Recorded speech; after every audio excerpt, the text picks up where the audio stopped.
Pagbili ng mga lupa, ano nga ba ang dapat nating alamin bago tayo bumili ng mga lupa?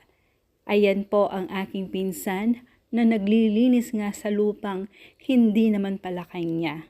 Maliban nga sa mga capital gain, tax declaration, o kahit na napacheck mo na sa Registry of Deeds kung legal nga ba ang titulo nito, kailangan mo nga gawin ito bago mo bilhin ang isang lupa. Ito nga po ay sinishare ko, hindi para ipagyabang sa inyo. Sinishare ko po ito baka mangyari din po sa inyo. Siguro nga po, medyo hindi po namin sinuri ang lupang ito bago namin bilhin, kaya ito po ay nangyari sa amin. Pero isishare ko na rin po sa inyo, parang lang po madagdagan po ang inyong mga kaalaman.